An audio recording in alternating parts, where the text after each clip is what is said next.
El vínculo emocional que crea la música es un medio de comunicación tan universal como el lenguaje. Sandra Trejub.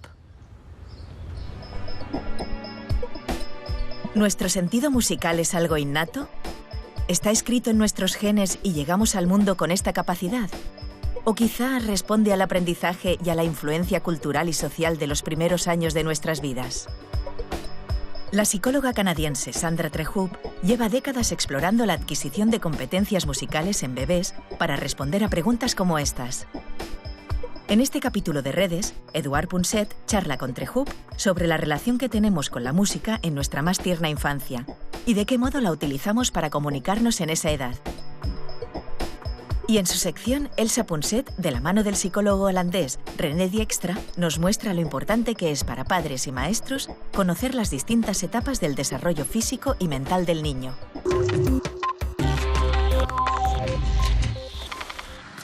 Sandra, es todo un placer tenerte con nosotros. Se habla de la naturaleza no referencial o de la falta de utilidad evidente de la música en contraposición con el lenguaje, por ejemplo. No es como la música, es decir, por culpa de su naturaleza no referencial. Se pensaba que la música era interesante, pero poco relevante. Y de repente, ahora descubrimos la repercusión universal de la música. ¿Cómo explicarías la universalidad de la música? Hay varias maneras de verlo. Probablemente la función más universal, por lo menos en la actualidad, tiene que ver con regular las emociones. Cuando escuchamos música a solas, elegimos un tipo de música u otro en función de nuestro estado de ánimo. A veces optamos por algo relajante, a veces por algo que nos llene de energía. La escritura fue un invento tardío si consideramos la historia humana en su conjunto, pero la tecnología para grabar música se inventó todavía más tarde. Durante la mayor parte de la historia de la humanidad, la música no solamente se escuchaba, sino que se veía y se experimentaba. Implicaba movimiento, era dinámica. No era idéntica cada vez que se escuchaba. Variaba constantemente y en muchas comunidades pequeñas del mundo, incluso en la actualidad, desempeña un papel muy importante en la vida cotidiana. Cuando las personas se juntan, crean música, cantan, bailan. Sucede en cualquier ocasión de celebración. El nacimiento de un bebé, por supuesto, pero también una boda o un fallecimiento. Cuando la gente se junta, crea música. Me imagino que la primerísima cosa que debiéramos saber de la música es innato y lo tenemos dentro o es cultural y lo hemos creado, mantenido y mejorado. Pues ambas cosas. Ambas cosas. Ambas, sí. La parte innata tiene que ver con nuestra competencia a la hora de percibir patrones auditivos. Incluso cuando todavía no oímos muy bien, al nacer, sabemos captar patrones auditivos, melodías y ritmos. Por lo general, tenemos una habilidad pasmosa para ello. Por otro lado, tenemos una motivación enorme para escuchar. Nada más nacer ya tenemos unas dotes auditivas excelentes y una gran motivación para escuchar.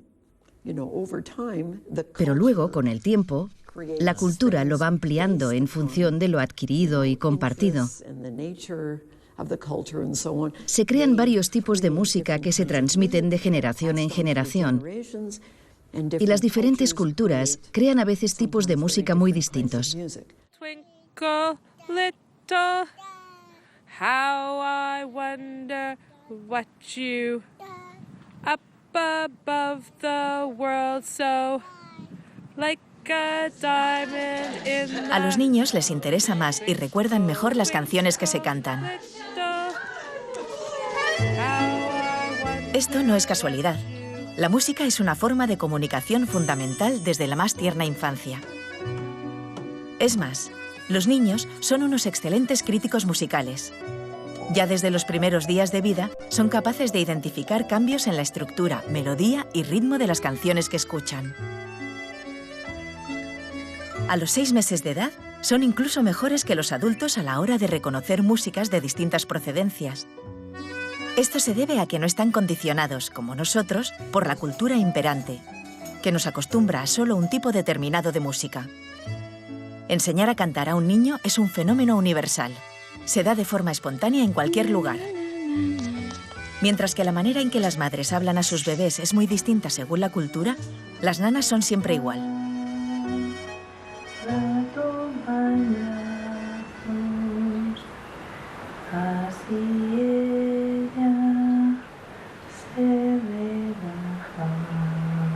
Son estructuras reconocibles a través de distintas tradiciones y que comparten siempre las mismas características.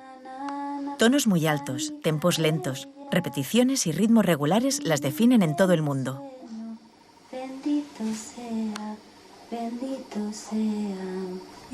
Las nanas son verdaderos canales de transmisión de información emocional entre la madre y el bebé, que permiten establecer fuertes vínculos de amor y protección.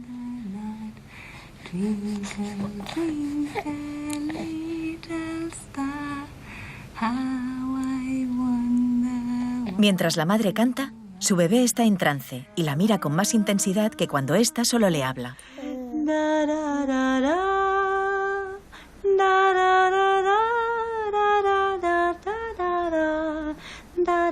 De hecho, esa frase que dice que la música amansa a las fieras podría ser cierta. Se ha descubierto que las nanas son más efectivas para reducir el estrés en el niño que las simples palabras.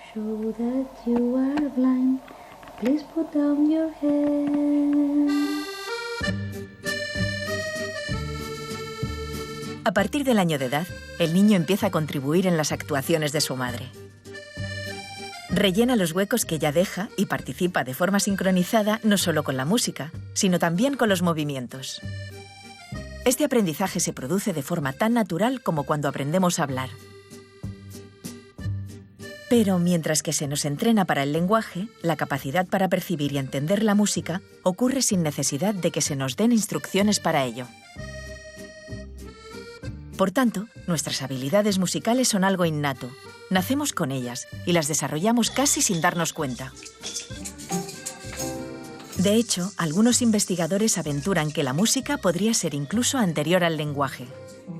Es decir, nuestra capacidad para hablar sería resultado de una habilidad previa, la de percibir, entender y producir sonidos musicales. Al fin y al cabo, el habla no es sino una forma de música.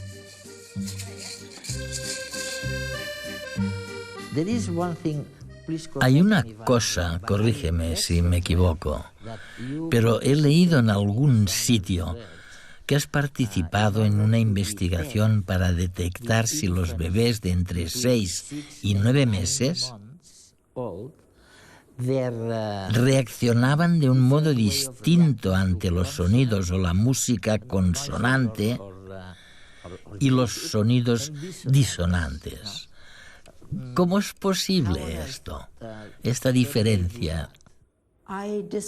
Sí, verás, discrepo con los que dicen que los bebés tienen una preferencia estética por los sonidos consonantes. Creo que probablemente se trate más bien de una adquisición cultural. Sin embargo, lo que sí es cierto es que los bebés recuerdan la música consonante mejor. Si les ofreces un patrón consonante y luego introduces una pequeña variación, notarán ese cambio muy bien, mejor que si les dieras un patrón disonante.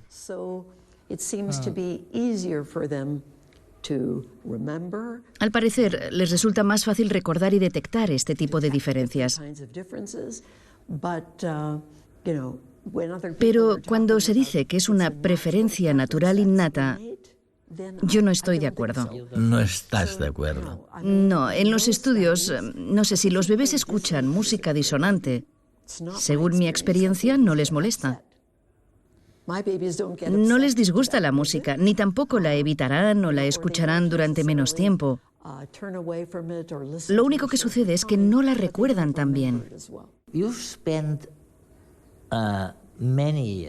Has pasado muchísimos años ensayando, investigando la actitud de las madres y de los bebés hacia la música. Déjame que te plantee algunas preguntas relacionadas con este tema. Siempre me he preguntado por qué será que cuando una madre habla con su bebé, usa cierta musicalidad, recurre a un tono especial, un tono que solo utiliza para hablar con su hijo o con su hija, un tono que es distinto del que usa para hablar o hacer música con ella misma o con los demás. ¿Y por qué esta distinción entre tonos?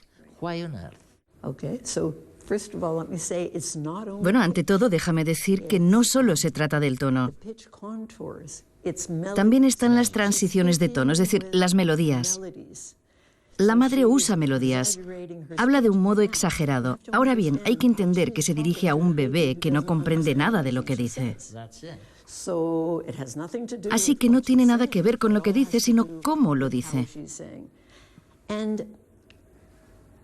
Lo que hace es intuitivo, puesto que intenta conectar con el bebé.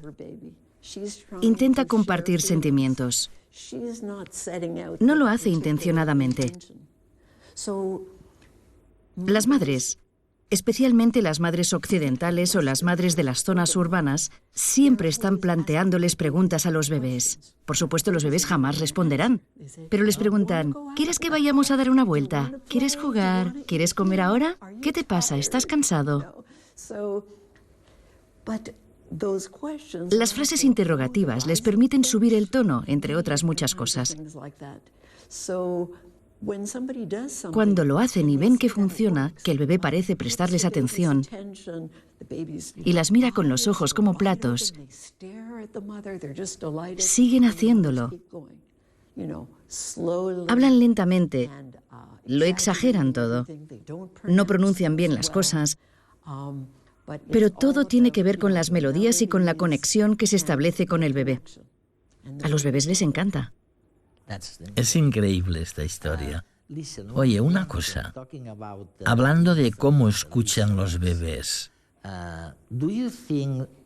¿crees que la música vocal, el predominio de la música vocal, tiene algo que ver con el hecho de que la música instrumental, en contraposición a la vocal, surgió mucho después? Por supuesto. Llevamos un instrumento incorporado, la voz. Es nuestro mejor instrumento. Evidentemente, crear instrumentos ha sido un gran logro cultural. Y hemos contado con grandes expertos, lo cual sería equiparable al lenguaje escrito, que desembocó en la literatura, el arte, etc. Pero la voz siempre ha estado ahí. No se necesitan palabras, se puede tararear. Se puede hacer se pueden hacer todo tipo de cosas. Y podemos hacerlo desde el principio. Yo te diría que al interactuar con los demás, al interactuar con los bebés, hasta cierto punto podemos regular lo que sentimos, controlar las emociones. Y digo hasta cierto punto porque no es perfecto, claro. Pero es que a los bebés se les da fatal. Si no les damos amor y cuidados, si no los acunamos y calmamos mediante sonidos u otras técnicas, el bebé llorará mucho más. Y tal vez por culpa de eso no crezca tan rápidamente. Estamos biológicamente predispuestos a ofrecer buenos cuidados, lo cual implica acariciar, calmar Y también podemos hacerlo mediante vocalizaciones. Como los bebés no saben regular demasiado bien las emociones, la madre o la persona que se encarga de cuidarlos debe hacerlo por ellos. Son muchas las habilidades que nos distinguen de los demás animales. El lenguaje es un grandísimo ejemplo, sin duda. Otras especies también se comunican, pero ninguna lo hace mediante algo tan sofisticado como nosotros. Pero el lenguaje requiere un gran esfuerzo de aprendizaje. Los años que nos cuesta aprender a hablar, leer y escribir dan fe de ello. Hoy, Sandra Trejob nos ha enseñado que antes del lenguaje, los bebés adquieren cierto sentido musical. Saben detectar si algo cambia en una melodía y se comunican con las madres a través de las nanas e incluso mediante la entonación, la musicalidad con que les hablan. Al margen de ser innato o adquirida, ahora sabemos que la música es capaz de despertar nuestras emociones más tempranas. Y lo mejor es que nos las sigue despertando toda la vida.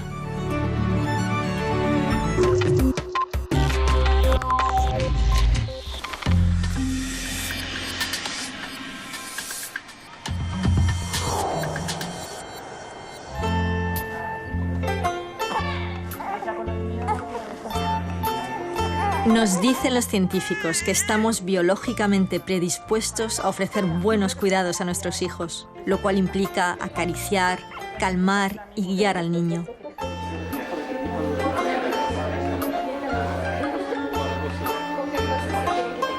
A lo largo de su infancia, ayudamos también a nuestros hijos a aprender a gestionar sus emociones, a reconocer y protegerse de los peligros que les rodean, a relacionarse con el mundo exterior. Los padres somos los entrenadores físicos y emocionales de nuestros hijos.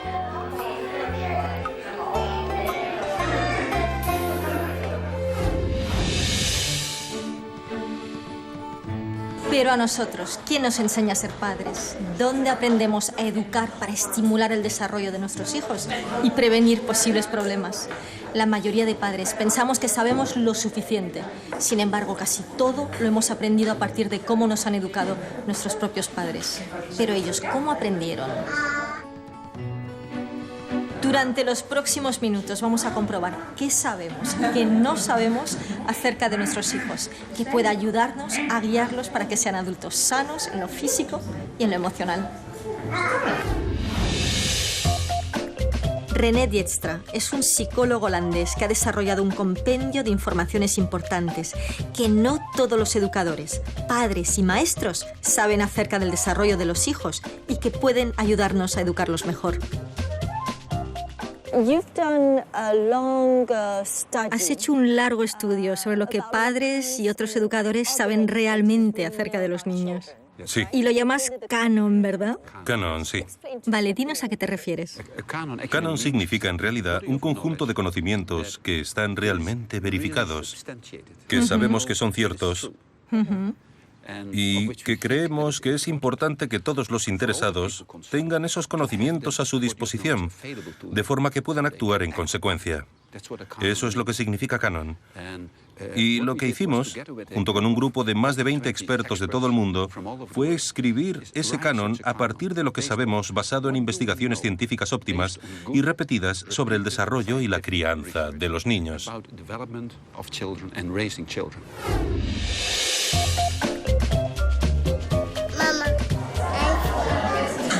A los 10 meses. Depende si es niño o niña, si es espabilado o no. ¿10 meses? No nos acordamos, ¿eh? Ya no me acuerdo. A los 9 meses, sí, más o menos. Hay una gran variabilidad. Algunos niños lo hacen muy pronto.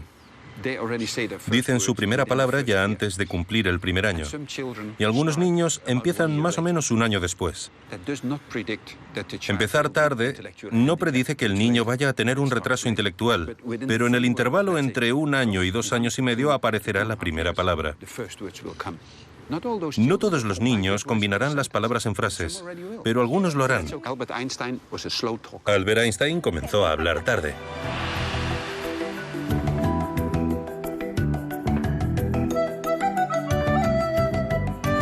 En la vida, después de nacer, incluso antes, durante el embarazo, seguramente se traspasan sentimientos. Yo creo que con meses, antes del año, un niño ya lo está percibiendo. A los 2 años, pero no lo sé. Si tengo un día malo, ella desde bien pequeña sí que también lo tenía. Un niño puede percibir muy bien las expresiones faciales, puede notar el humor.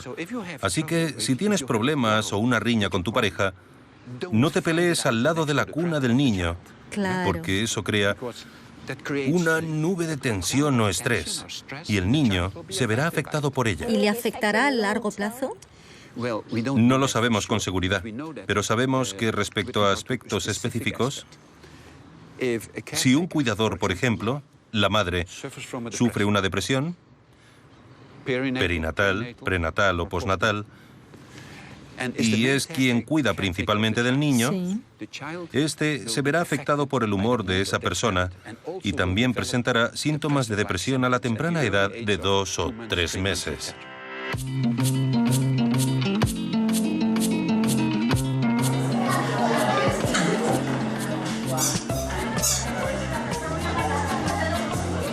Complicada esta, ¿eh? Sensación que yo soy una persona al añito y medio, diría yo. A los 3 meses, cuando uno empieza a aplaudirles, cuando empiezan con la primera sonrisa. Yo no creo que haya un momento determinado, es un proceso.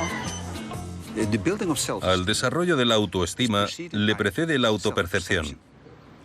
Para percibirte a ti mismo como un individuo distinto, hay algo que ocurre bastante pronto en la vida, alrededor de los 18 meses, 1 año y medio. Tenemos la denominada prueba del punto rojo. Coge a un niño de 14 meses, ponlo delante de un espejo y deja que se mire. Luego aléjalo del espejo y hazle un punto rojo en la frente con lápiz de labios. Ponlo de nuevo. El niño apenas reaccionará al punto rojo. 4 meses después, haz lo mismo. Ponle un punto rojo en la cabeza y la mayoría de los niños mira el punto e intenta quitárselo. Aparentemente el niño ha desarrollado la autopercepción, ha aprendido a verse a sí mismo. Como algo distinto. Como alguien distinto, y es el comienzo. La autopercepción es el comienzo de la autoestima.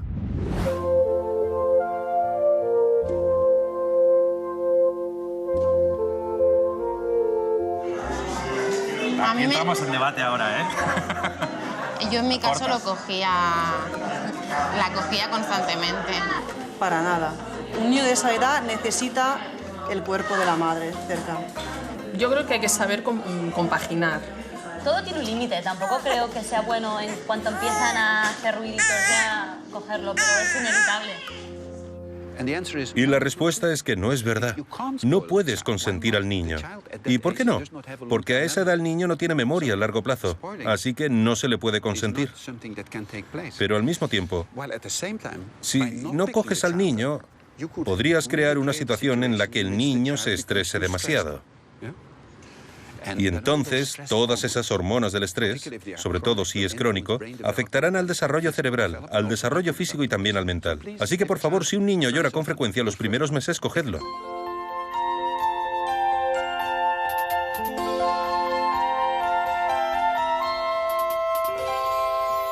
Primero de todo, yo creo que es no perder los nervios. No darle importancia, dejarlo un poco y luego hablarlo. Entonces, cuando se le pase la rabia, puedes negociar con él. Ignorarlo. Ignorar las rabietas. Sí. Dejadlo con su rabieta durante un rato y luego, después de que el niño se haya tranquilizado, cogedlo y tened un intercambio normal con él, con cualquier actividad que soláis hacer. Porque entonces el niño aprende que no lleva a ninguna parte. No premies las rabietas con más atención. Exacto.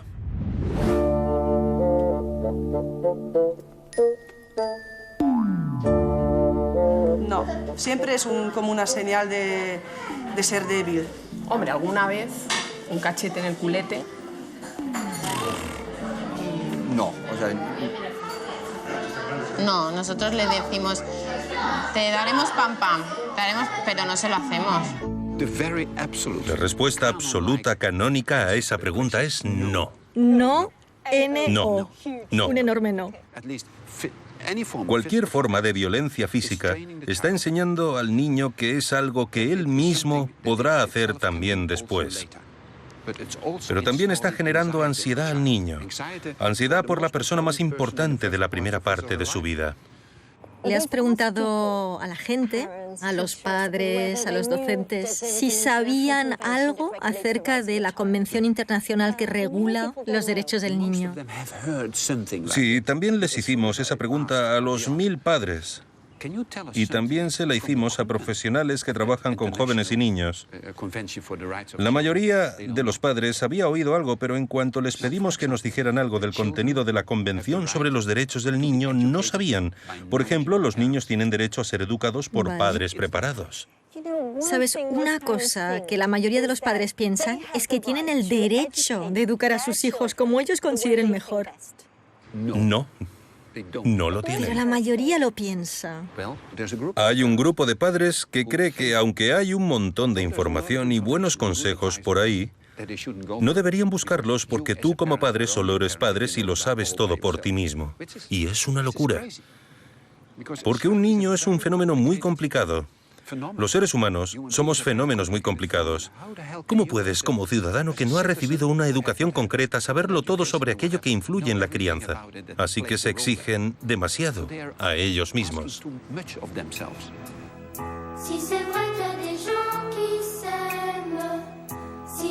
Más de la mitad de padres y maestros que participaron en los estudios de René no conocían la mayoría de las respuestas a las preguntas que se les hacían. La mayor parte de nosotros quisiera recibir más información de las escuelas, centros médicos e Internet, pero no sabemos cómo conseguirla. ¿Podría el sistema apoyar mejor a padres y educadores? Hay mucho camino por recorrer, pero merece la pena, porque los estudios muestran que los padres equipados con conocimientos y herramientas educativas tienen un impacto positivo en la vida de sus hijos a cualquier edad. Comprender a nuestros hijos significa comprendernos mejor a nosotros mismos y sabemos que ese autoconocimiento nos permite ejercer más autocontrol y una mejor gestión de nuestros impulsos y emociones. Ser mejores padres y educadores nos convierte, por tanto, en adultos más sanos. No es magia, es inteligencia emocional.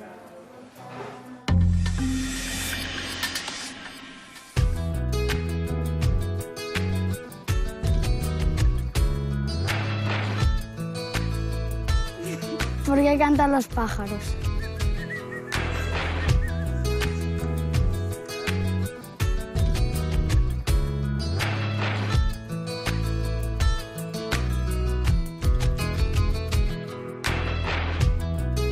Como el día 23 de abril es el Día Mundial del Libro, en Televisión Española te invitamos a leer. Desde redes os recomendamos El instinto musical, de Philip Ball. Se conocen sociedades sin escritura y hasta sin artes visuales, pero no hay ninguna que no produzca algún tipo de música. Pasión por leer.